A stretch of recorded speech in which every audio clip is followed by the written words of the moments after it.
Hello, friends, and welcome to Jewels of Truth. My name is Daniel Fontenot.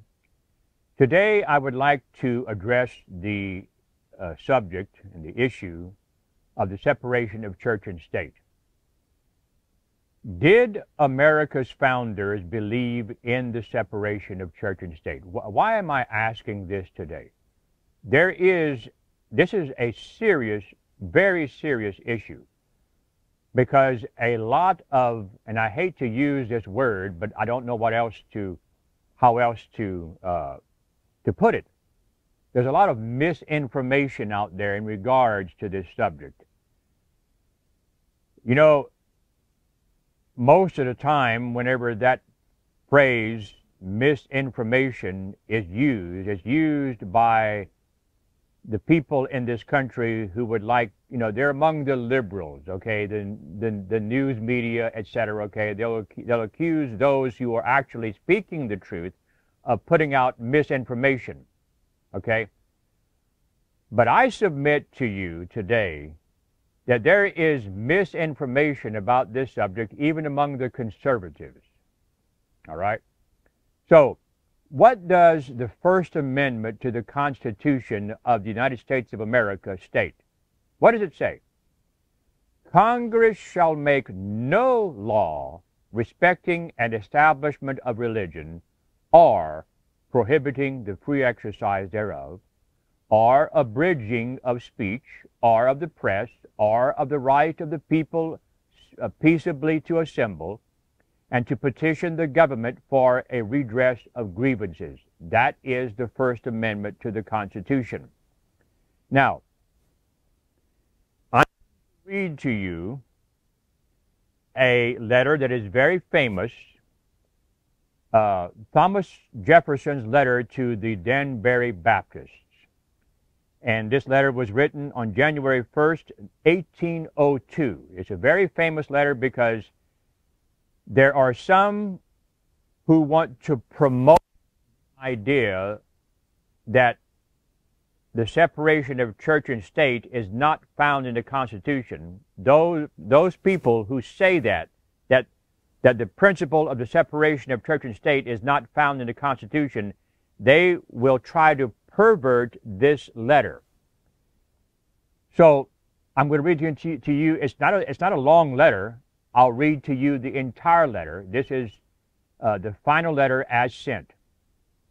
And again, this is Thomas Jefferson's letter to the Danbury Baptist. And I'm not sure how to pronounce this first word here. No, I'm going to say Messieurs.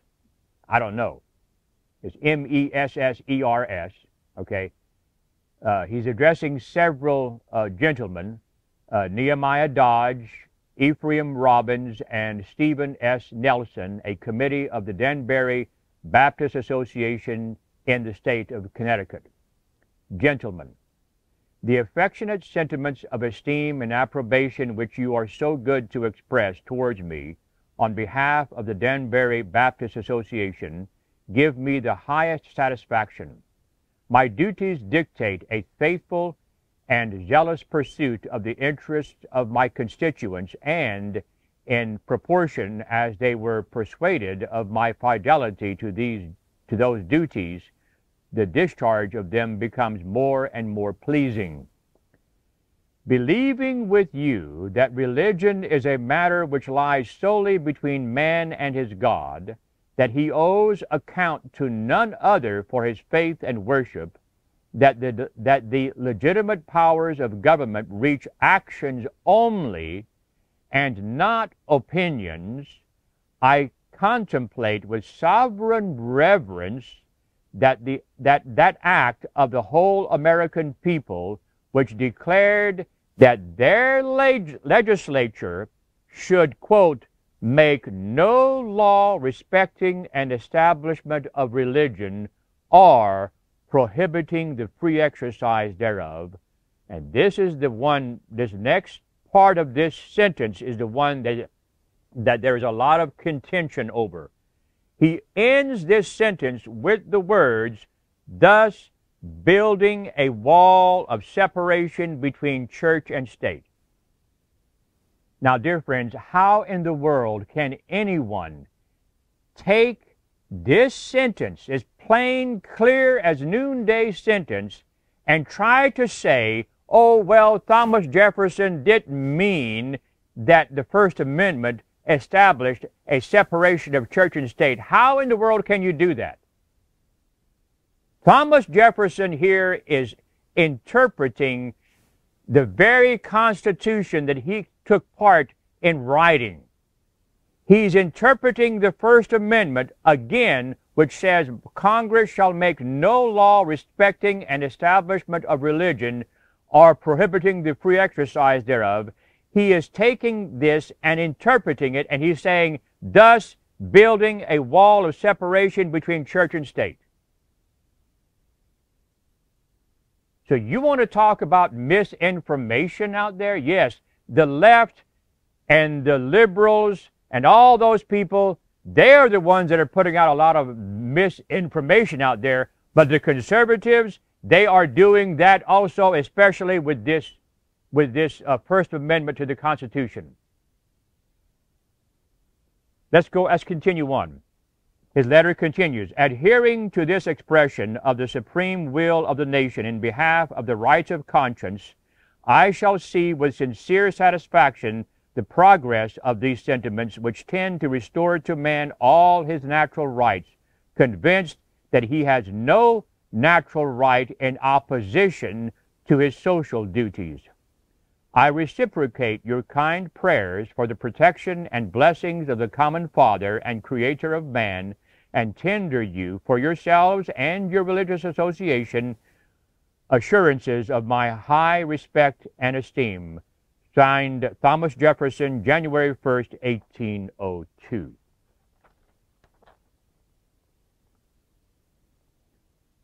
Okay, let's go deeper into this subject, okay?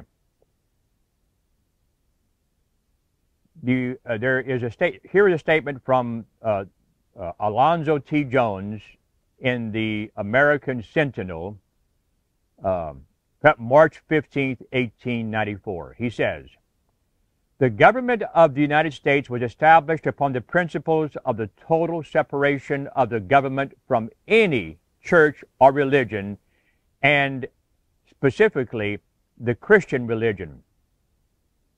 And this for the express purpose of escaping any establishment of the Catholic Church or religion.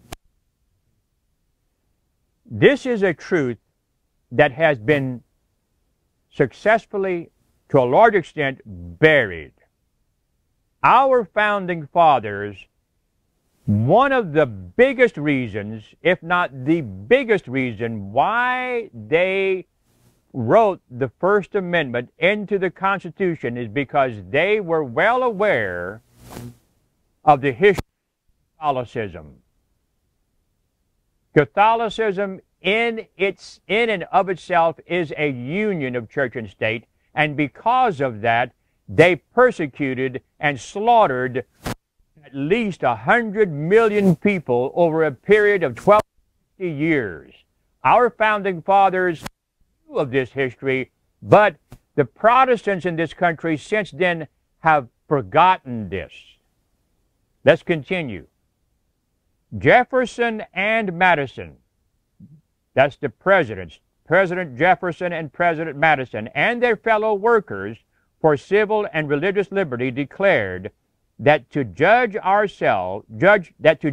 ourselves and to engage in the exercise of religion agreeably to the dictates of our own conscience is an inalienable right, which, upon the principles on which the gospel was first propagated and the Reformation from popery carried on, can never be transferred to another.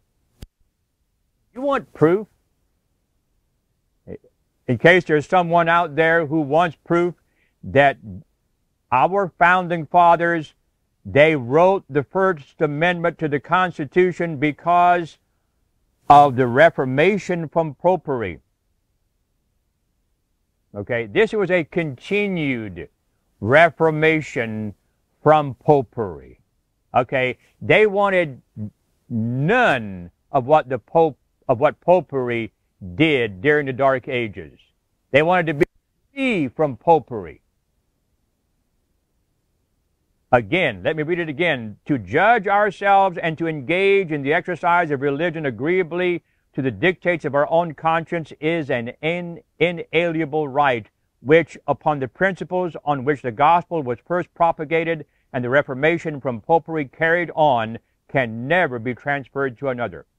They said that it is impossible. He's quoting here from our founding fathers, Jefferson and Madison. They said that it is impossible for the magistrate to adjudge the right of preference among the various sects that profess the Christian faith without erecting a claim of infallibility, which would lead us back to the Church of Rome. When you have a magistrate that it judges the right of, in arguments between sects, between religions, okay? If you set up a magistrate to judge who's right and who's wrong in all of this, it's going to lead you back to the Church of Rome, they said. This is what our founding fathers said. They opposed all government favors to the Christian religion because, as they said, now let me stop right here before I continue, okay? There are many violations of the separation of church and state, of the First Amendment in this country. What is this that George Bush, he erected this, he started this faith-based initiative when he first became president. The very first thing that Bush did was to get this faith-based initiative started, which gives money to Christian school or to Christian schools or to parents who wish to send their children to Christian schools, okay? That's a violation of the Constitution. But, you have conservatives in this country that decry the violation of the Constitution by the liberals in this country, but they themselves violate the Constitution every day. They opposed all government favors, the writer, A.T. Jones says. They opposed all government favors to the Christian religion because, as they said, distant as it may be in its present form from the Inquisition, okay, like the faith-based initiative and other programs where money is given to churches and their schools, okay, distant as these may be in their present form from the Inquisition, it differs from it only in degree. The one is the first step, the other is the last in the career of intolerance. Unquote. What Jefferson and Madison said. Thus spoke the heroes and patriots who established on this continent the separation of religion and the state as a governmental principle, and who made the government of the United States with the principle declared in its Constitution. And they did it as they repeatedly declared that the people of the United States might not be led back to Rome, to popery, and to the Inquisition. So, and here's another statement from the same writer, Alonzo T. Jones, okay, from the American Sentinel, September 13th, 1894, that the Roman Catholics have long ago repudiated the true interpretation of the Constitution is evident from the following utterance of the Catholic world for September 1871. Quote, so quoting from the Catholic world, September 1871, but as the Constitution is interpreted by the Protestant principles so widely diffused among us, we do not accept it or hold it to be any government at all. Wow. Doesn't even recognize the United States as even having a government, or as capable of performing any of the proper functions of government. This is the papacy saying this about our country, about our Constitution.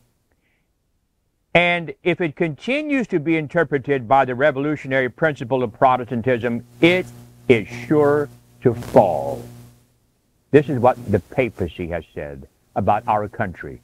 Protestantism, like the heathen barbarism which Catholicity subdued, lacks the element of order because it rejects authority, the authority of the Pope, of course, and is necessarily incompetent to maintain real liberty or civilized society like that of Spain and Mexico. We're not civilized. Spain and Mexico are civilized. Hence, it is we so often say that if the American Republic is to be sustained and preserved at all, it must be by the rejection of the principles of the Reformation and the acceptance of the Catholic principle by the American people. Even the Catholic Church, even the papacy understood correctly that our Constitution, our American Republic, followed the principles of the Reformation. Okay? We are the heirs of the Reformation, dear friends. And the papacy is saying to us that if our American Republic is to be sustained for all, it must be by the rejection of the principles of the Reformation and the acceptance of the Catholic principle by the American people. And sadly, there are Protestants in this country, so-called Protestants, that are accepting the Catholic principle. To show that the interpretation of the Constitution here vigorously condemned is the true interpretation, and that the principles of the Reformation are the principles of the Constitution, further quotations are cited. No one thought of vindicating religion for the conscience of the individual till a Judea. Okay, this is, I believe, the writer, or he's quoting from some other writer, either A.T. Jones or someone else, okay? No one thought of vindicating religion for the conscience of the individual till a voice in Judea. Who is that? Breaking day for the greatest epoch in the life of humanity by establishing a pure, spiritual, and universal religion for all mankind, enjoined to render to Caesar only that which is Caesar's. This was Christ. The rule was upheld during the infancy of the gospel for all men. No sooner was this religion adopted by the chief of the Roman Empire than it was shorn of its character of universality and enthralled by an unholy connection with the unholy state. This is the Roman Church uniting with the state. And so it continued till the new nation being the United States of America, the least defiled by the barren scoffings of the 18th century, the most general believer in Christianity of any people of that age, the chief heir of the Reformation in its purest forms, when it came to establish a government for the United States, refused to treat faith as a matter to be regulated by a corporate body or having a headship in a monarch or a state. This is our founding fathers, dear friends. They refused to treat faith as a matter to be regulated by a corporate body or having a headship in a monarch or a state. Yeah, the Pope of Rome is considered a head of state. You know, we don't do that among Protestant denominations. We don't call the head of a Protestant denomination a head of state, do we? So why should the Catholic Church have a quote-unquote head of state? Vindicating the right of individuality even in religion, and in religion above all, the new nation dared to set the example of accepting in its relations to God the principle first divinely ordained of God in Judea, by Jesus Christ, of course. It let the management of temporal things to the temporal power. But the American Constitution, in harmony with the people of the several states, withheld from the federal government the power to invade the home of reason, the citadel of conscience, the sanctuary of the soul, and not from indifference, but that the infinite Spirit of eternal truth might move in its freedom and purity and power. And he's quoting here from Bancroft's History of the Formation of the Constitution, Book 5, Chapter 1, paragraphs 10 and 11. So A.T. Jones continues, the Constitution of the United States is therefore the chief heir of the Reformation in its purest form, and the principles of the Reformation so savagely assailed by the papacy are the principles of the Constitution. The framers of the Constitution understood that separation of church and state and liberty of conscience was the result of the Reformation. See, the thing is, people don't realize, too many people in this country don't realize that if you don't have the separation of church and state, you don't have liberty of conscience. Okay? Now, this may not be the intent of those who are pushing for a union of church and state, but that will be the inevitable result. If you unite church and state, liberty of conscience is gone. And I say again, along with this writer, and our founding fathers understood this, that our Constitution was the result of the Reformation of the 16th century.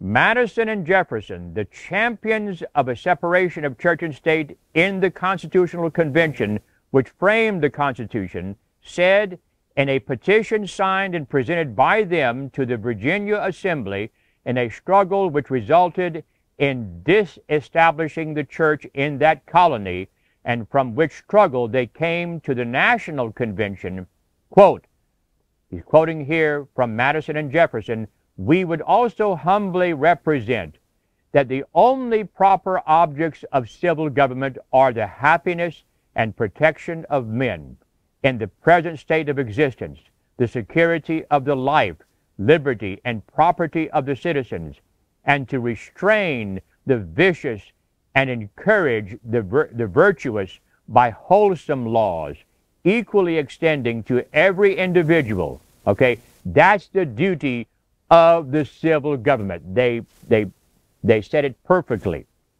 But duty which we owe to our Creator and the manner of discharging that duty can only be directed by reason and conviction, and is nowhere cognizable but at the tribunal of the universal judge.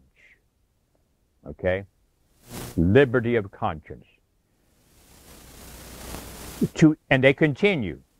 To illustrate and confirm these assertions, we beg leave to observe that to judge for ourselves and to engage in the exercise of religion agreeably to the dictates of our own consciences is an unalienable right, which, upon the principles on which the gospel was first propagated and the Reformation from popery carried on, can never be transferred to another.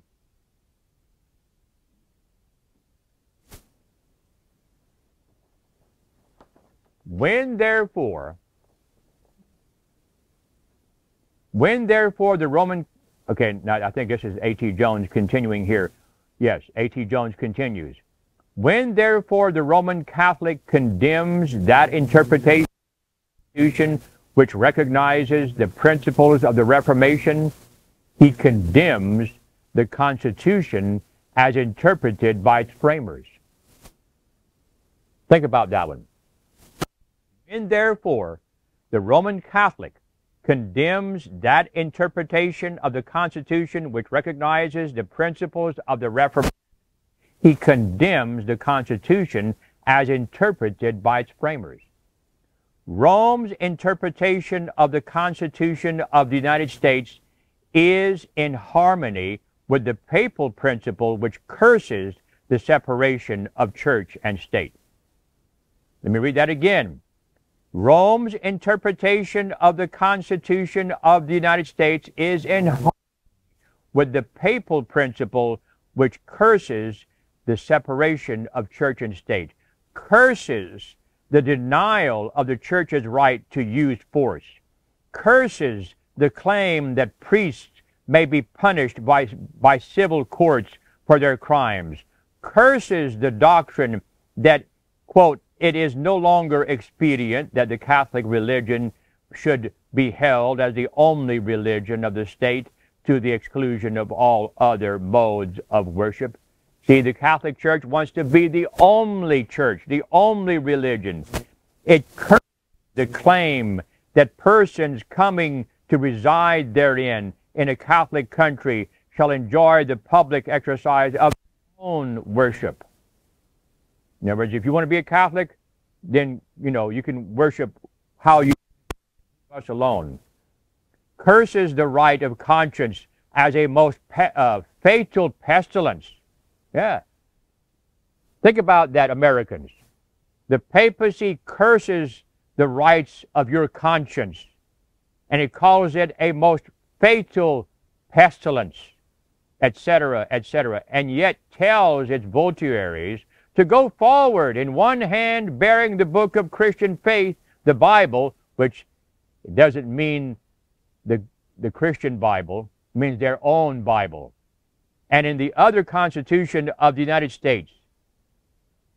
In other words, they say in their speech, there was a speech earlier, entire article, but earlier in this article he quoted this Catholic, I guess, cleric, who was saying, you go in one hand bearing the book of Christian truth, the Bible, and in the other, the Constitution of the United States. And of course, they don't read the Constitution of the United States the way that you and I, who believe in liberty of conscience, would read it. And when she says it, there is a tremendous applause, the people rising to their feet. Protestants, Americans, keep your seats. So,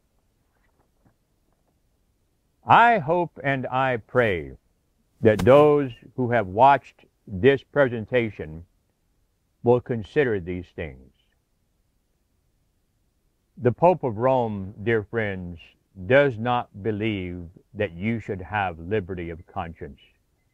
The Pope of Rome, the papacy, all the popes have cursed liberty of conscience, just as they cursed the separation of church and state. And it is a crying shame that some in this country, both preachers and politicians, they are doing the same thing that the papacy has done. They are cursing the separation of church and state, thereby cursing the liberty of conscience. Do not be enslaved by the papacy, the man of sin. I could say a whole lot more, but if you agree with this presentation, then by all means tap that like button so that this presentation can be sent far and wide to those who are hungering for the bread of life and who believe in liberty of conscience. And if you have any questions or comments, then place them at the bottom of this video. And if you haven't subscribed, I would definitely suggest that you subscribe. Thank you for joining us. Have a good day.